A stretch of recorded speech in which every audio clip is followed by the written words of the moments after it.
Boom, and welcome back to another episode of Seminole Sideline 365. Coming back to you with a quick episode, under 5 minutes, and give you some little bit of news about what's going on, what I heard today that I thought was interesting.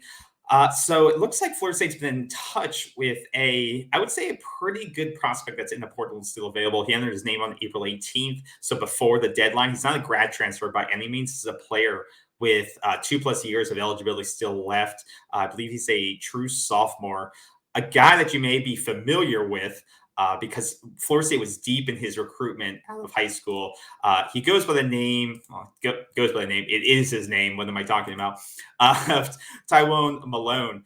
Highly recruited player that signed with Ole Miss. I believe he was a top 70 player out of high school. As you can see by his recruiting profile here, Florida State had a final official visit with him before he signed with Ole Miss in the 2021 year.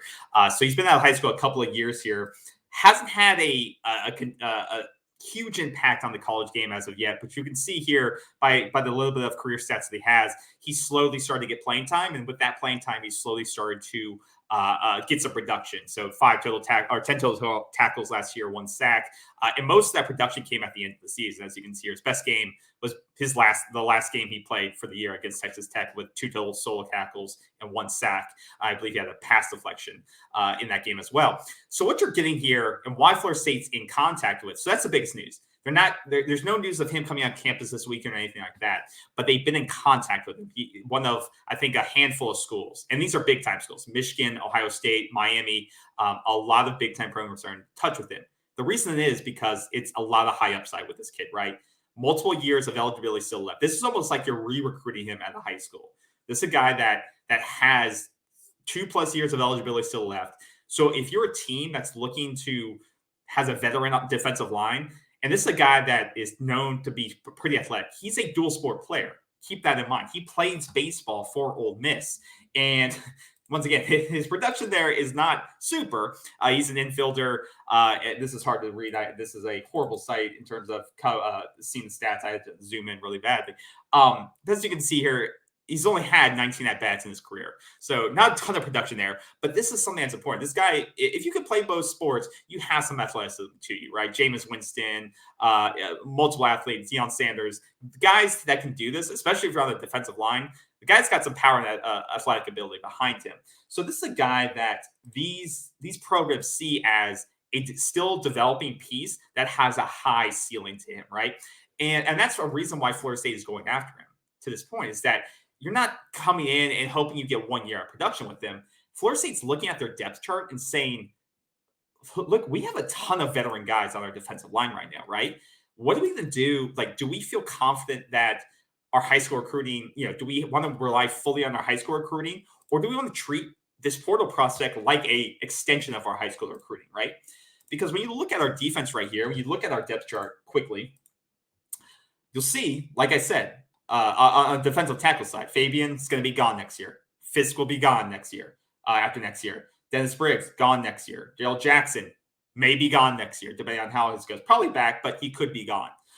When you look at that, Malcolm Ray, Jr., a lot of guys, Gilbert Edmonds, guy from South Carolina, he's on this junior transfer year. So you have a lot of older guys on this defensive line. Jared Verse is going to be gone at the defensive end spot. But you have a lot of defensive tackles, especially who are in their veteran years, right?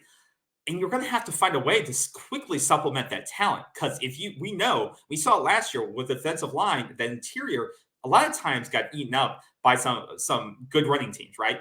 And this is a way that you could bring in the prospect and say, hey, it may not be this year, but next year you are going to be a critical piece to this line. And you're going to have a front row spot to compete right away after next year. Make it some rotational minutes here, develop with Odell. Odell has a history of sending guys to the league, right? So we have that.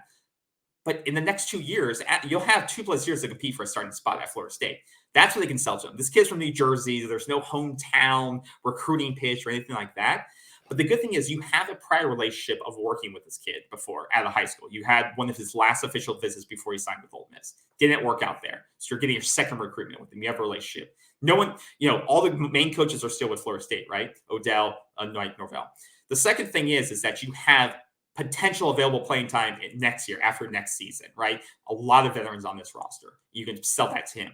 The third thing is the baseball program.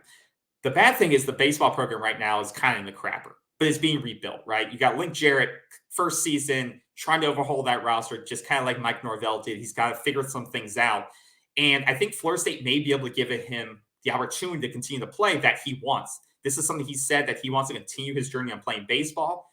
Is Florida State willing to do that? We talked about that with Keon Coleman. I said, if Keon Coleman wants to continue to play basketball at Florida State, Leonard Hamilton should give it to him. You're coming off a 9-win season. Link Jarrett, same thing. These programs need to work in tandem to land some of these recruits, especially in the era of transfer portal and NIL. But do you disagree with me on that? Do you think it shouldn't be in tandem like that? Should multiple programs not be giving dual sport athletes kind of this double scholarship or this double, hey, well, we'll shake your hand if you shake ours? But I think with those programs being in such a low place right now, they need to kind of help out the football program with this. And I think this is a win-win for Florida State, because it shouldn't piss off anyone in the defensive lineman room because of where those players stand towards the end part of their career. And this is just this is all, like I said, like an extension of your high school recruiting, right? So let me know in the chat, do you think Florida State should continue to pursue this guy and try to get him on campus? Or do you think that it's okay to let this guy slide to like a Miami who right now they're reporting that they're in the lead for him? So that is the other interesting part to this. If you read any of their stuff right now, Miami states or college football analysts state that Miami's in the lead right now. And that makes sense because, I mean, we took Daryl Jackson away from them. So they've lost one of their primary playmakers on the defensive line, and they're rebuilding. So this would make sense that they could give this kid immediate playing time right now. So that's something Florida State can't give. They can't give him same year playing time, but they can give him competing for that after next season. So it'll be interesting. Should we pursue him, or should we let him slide to somewhere like Miami?